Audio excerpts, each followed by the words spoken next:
Hey everybody, this is some content from Act 2. So I have, for the first minute here, it's just kind of a spoiler warning because the visuals and everything about the game change so dramatically that if you're not ready for it and you don't realize what you're watching, you're going to spoil the game for you. So if you haven't gotten Act 2, I suggest you don't watch any of the other videos in this playlist because it really is kind of jarring and a really neat surprise when you start Act 2, when you finally get there. So please avoid watching these videos until you are in need of the information and until you know what is going on in Act 2. That's your warning. Here comes the video, and I started a little late into what I want to show you, which I'll explain. So we are going to look in the Temple of the Beasts. It is the place I suggest you start in Act 2 because you're going to see all the familiar faces from Act 1 and you're going to get a whole lot of context about what this game used to be before everything happened. And you don't even know half of what happened yet. So that's Leshy. And when I started this playthrough and started Act 2, I decided you get a choice of who you want to challenge as far as the 4 scribes. I picked Leshy because I figured I wanted to see what changed about the gameplay. Because when I played it originally on my primary account, I picked a different scribe, and it changed the gameplay a bit here and there, and it gave me a different starter deck that was easier to use, honestly, in Act 2. This is the same kind of card decks that you had in Act 1, but the problem is you don't have a lot of squirrels that you can use for sacrifice, so you run into situations where you could be really SOL, you know. But this, I started this, I captured this video a little too late because there's a couple things that happened before this video started, and that was I basically explored the area, and when you go inside that cabin the first time, Leshy is in there, and he gives you his camera, not a special camera that makes death cards, but a camera to take pictures. Also in his cabin is the safe, just like it was in Act 1, and you put in the same combination, which was written on the ground outside, and that will give you that pile of meat that you won in Act 1. Congratulations. You give that pile of meat you throw that pile of meat into the well that's on the left of the cabin, and out will pop a dog. You take a picture of that dog with the camera, and you bring that camera, or that picture rather, over to the right side of that area around the cabin and give it to the prospector, and he will let you pass, but before you pass by him you have to battle him. And so this is more than likely going to be one of your first battles in Act 2, and we have beaten him, and then we're going to get access to the next area to the right of the cabin. Every time you get a card deck, it's pre-randomized what cards you're going to get. There's a very good possibility you could get the same card 3 or 4 or 5 times. There are 97 cards altogether that you need to collect. We walked up to that pile of bait and took a picture of it, and we put the picture on the hook, and out jumps a great white shark, or at least some kind of shark, and you take a picture of that. So the idea is, some of the cards you've seen in Act 1, we just took pictures of, and we just basically created some of those cards. Again, the camera doesn't create death cards or anything like that, but it's kind of interesting to think about how some of the pictures we just took are cards that we saw in Act 1. This is the angler. He's over here fishing for Leshy, and in order to get him to move out of the way so you can go to the left, have to battle him. So we have a lot of squirrel cards in this starter deck because we picked Leshy. So we're lucky, but like I said, not always the easiest thing to do. But it's a nice way to ease into the way that Act 2 works if you are using the basic mechanics that you knew from Act 1.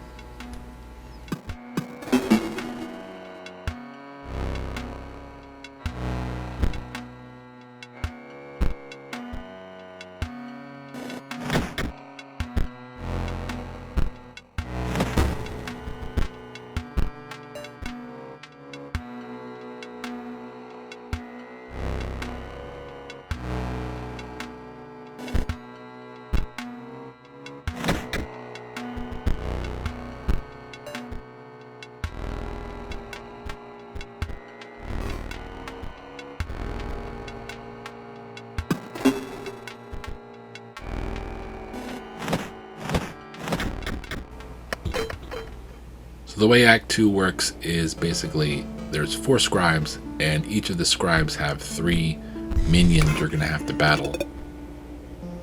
Each of those minions will give you a pack of cards, and there's some of the temples have a couple puzzles you got to figure out. Some in order to, make your way around the temple or area. They're all called temples, but just like this is not a temple, it's just a cabin in the woods. And then each one ends with a boss fight, which is a little bit different. But all these minion fights are just basic fights. They're just all basically the same. So we set up the trap in the hopes that the rabbit would go through the trap and do what we need them to do, but it's not working. So I'm going to move it again so that it is in the path of the bottom 2 rabbit holes here. Is that what it's called when a rabbit burrows into the ground and has a hole? Rabbit hole? Yeah, that sounds about right. So the trap works there. We're going to take a picture of it with our camera, and now we have a picture of a rabbit pelt. We got a card deck out of that little chest there. And here is a conversation that I have removed. It is from the Woodcarver and has a lot of information regarding something that is kind of late game information that you don't need right now. Kind of gives you a taste of that. There's Leshy sitting there. Here to give us our camera. The safe was to the right when we walked into the room. Here's the trapper and the trader.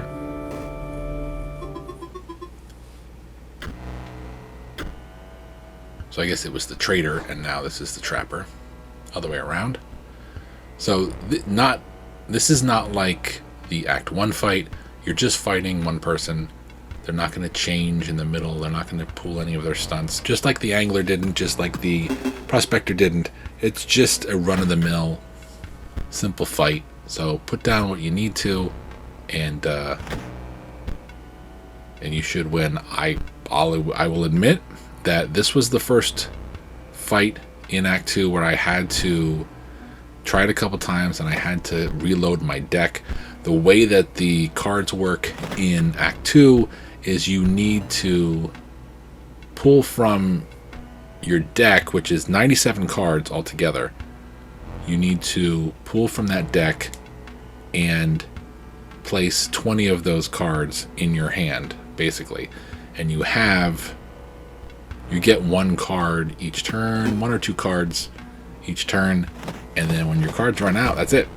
So if you're hoping for that one particular card, it might not show up until the 13th or 14th turn. And if your deck is 5 versions of the same card and you don't want to use that for that fight, then you're going to see that show up. So you want to organize your deck properly. You want to make sure that you have the right cards. The cards are going to work for you. So for this, I made sure I had enough squirrel cards, and enough cards that are based on energy. That blue dot on the cards there, the one that I just put down, that's called the thick Druid. And the one waiting to be used is a bolt hound, kind of like the bloodhound from Act 1. You see at the top left, that's the energy gauge that we just spent. That accumulates every turn. You start with 1, the second turn you have 2, and so on and so forth. That is how one of the other temples, their scribe, works.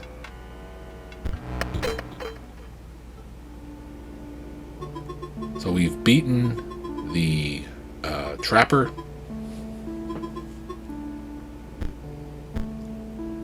We've received our deck of cards, and now we can go fight Leshy and take a look at that fight. Notice the cards that you get when you get new ones, they're marked as new. You always get a rare card in every card pack. So if you're looking to finish your collection,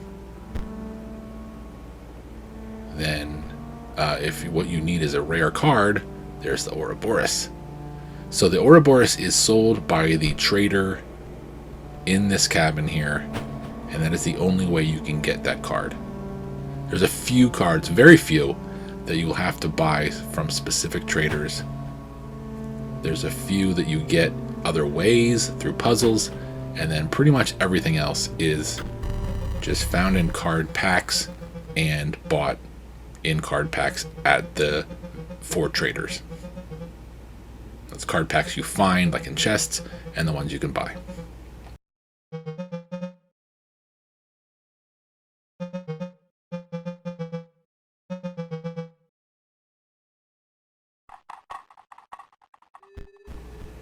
So here we head into the Leshy fight for the Avenging Druid trophy.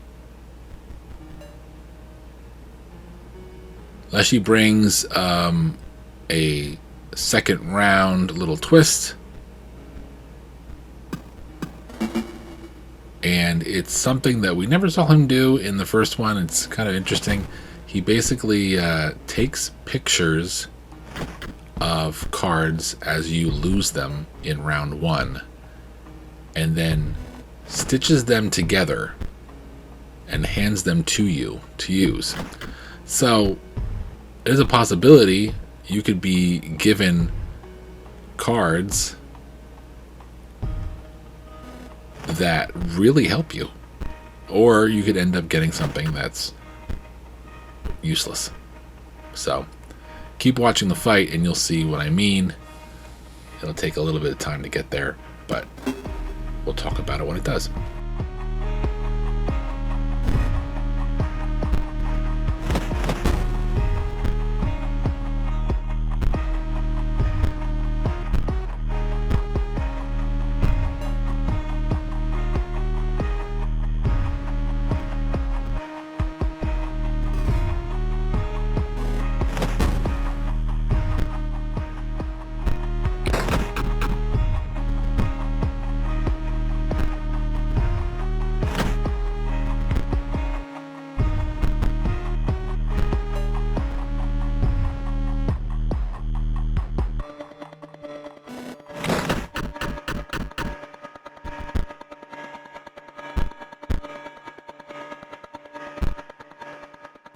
What was weird about this run here is I don't remember seeing Leshy pull out his camera for this first round, and I know I've fought him at times and saw him use his camera to make the new quote-unquote death cards that you're about to see here.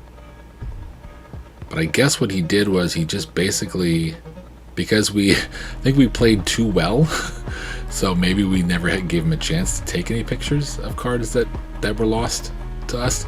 So basically he just took the squirrel and the cat card and stitched those two together. Because the squirrel has no attack power, he at least gave us 1 attack power, which was nice. We have 4 cards that we can't do too much with here.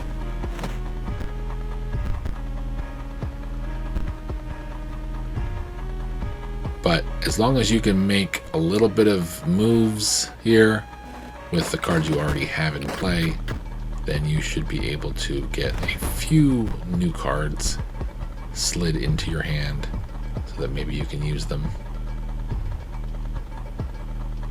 I mean, I could sacrifice one of these Squirrel Cat cards, but that would be giving up way too much. It doesn't matter. We've won. When you get extra hits at the end, they're turned into foils, and foils are the currency that you use to buy card packs and singular cards.